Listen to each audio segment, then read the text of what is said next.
1992年のイギリスグランプリ、ブラバムに乗るデーモン・ヒルは、自分が作った FW14B に乗るマンセルやパトレーゼに何度も周回遅れにされました。自分が作った車に周回遅れにされたヒルはどんな心境だったんでしょうか。そしてテストドライバー時代の彼はどんなことを思って仕事をしていたんでしょうか。その辺を紹介したいと思います。まずはデーモンヒルの F1 初ドライブから紹介したいと思います。B187 が公式の F1 初ドライブになりますが、あのマシンは900馬力のターボエンジンが搭載されていて、凄まじいパワーだった。テストにはどんな心構えで、僕はあのテストが何かにつながるとはあまり真剣に考えていなかった。今後のためにコリンズが若手ドライバーを試してみたいだけだと思っていた。1987年のことのようですが、ヒルが初めて F1 に乗ったのはベネトンの B187 なんですね。だけどこの時はヒルはこれは大チャンスだとは思ってなくて、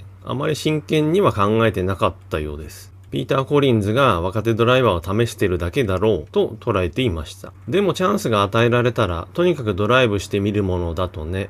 ここでテストの重要性を改めて思い知らされたよ。というと、ベネトン B187 はすごくいいマシンで純粋にドライブを楽しんだ。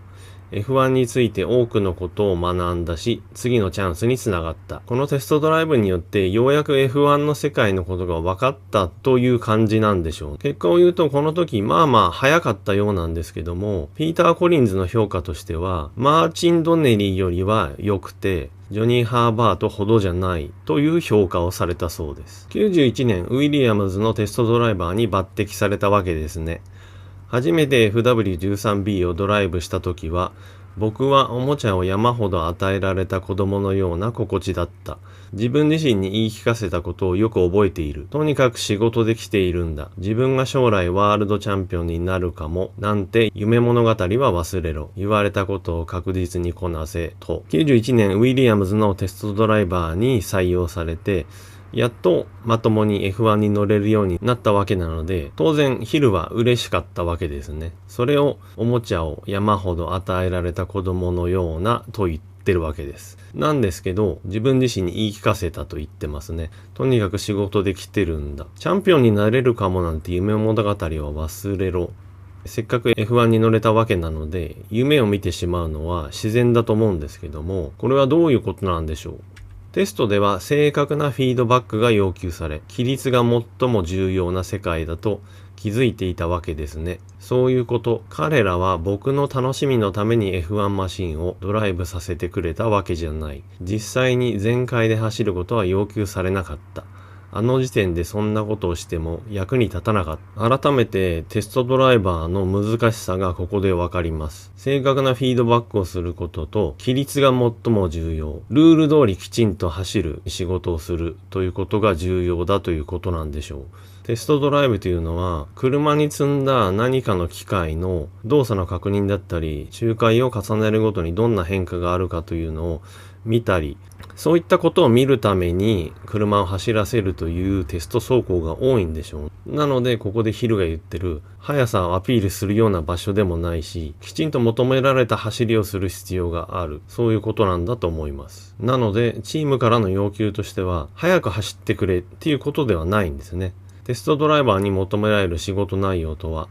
当時はエンジニアたちが作業可能なペースで走らせることだった。多分マシンの限界の 95% くらいでね、F1 の華やかな雰囲気とは全くかけ離れたテストセッションだったよ。データを取ることが重要なので、車の速さの限界の 95% ぐらいで走らされると。全然華やかなものじゃないよと言ってます。テストドライブとはいえ、レーシングドライバーですから、速さを追い求めたくなると思うんですけども、そういうことはしてはいけないんだなということがわかります。最初のテストは、セミオートマチックギアボックスに関するものだった。これがとにかく壊れ続ける代物だったんだ。でもマシンが FW14 に変わった頃からプッシュできるようになった。ヒルがウィリアムズに加入した時は、ちょうど実戦でもセミオートマを採用しようとしてた時です。だけど最初は壊れまくったと。FW14 に変わった頃にようやくまともに走れるようになったということでしょうかね。まあここからもとにかくテストドライバーっていうのは忍耐を求められるものなんだなってことがわかりますよね。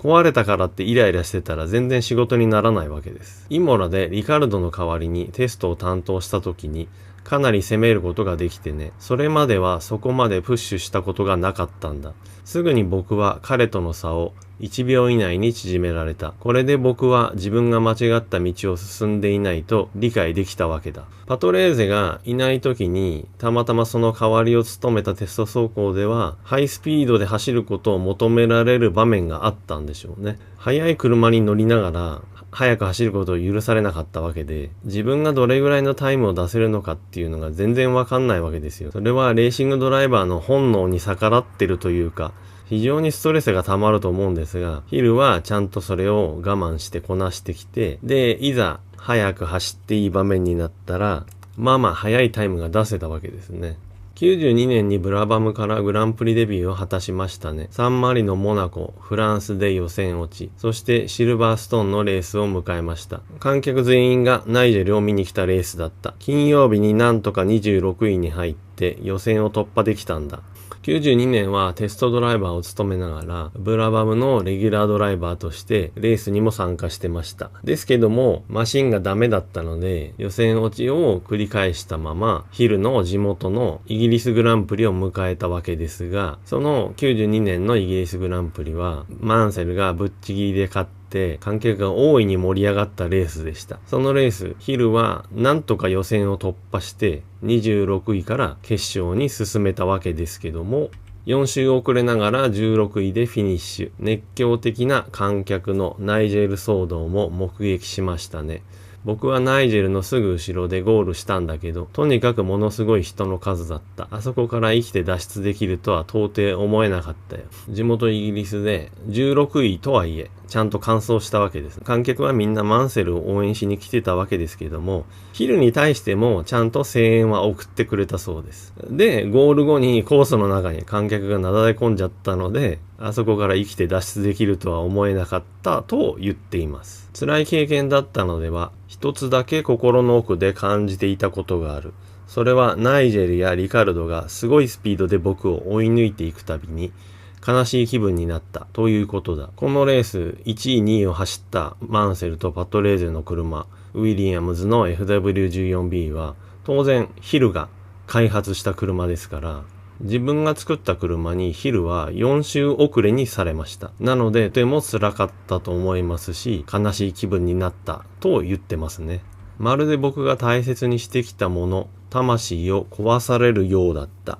でも彼らが狩る FW14B には僕自身の経験がたくさん詰まっているんだからと自分で自分に言い聞かせてね、あまりにもやりきれない瞬間だった。やっぱり非常に辛かったんですね。テストドライバーとして車の開発に貢献してきた。その苦労が FW14B にはまず詰まっている。ヒルだって本気で走ればパトレーゼに近い速さを出せたっていうことも分かっているわけです。その車に何度も周回遅れにされて魂を壊されるようだったと表現してます。テストドライバーという仕事自体が非常に忍耐を求められるし、しかもこのレースのように自分が違う車で出走して自分が開発した速い方の車に周回遅れにされてしまうという経験はよく考えたらヒルぐらいしか経験してないのかなと思います。これは本当に誰にもわからない苦労というか、デーモンヒルにしかわからない苦労なんだと思いますね。改めてこのインタビューを読んでそう思いました。さらに言うと、前回の動画で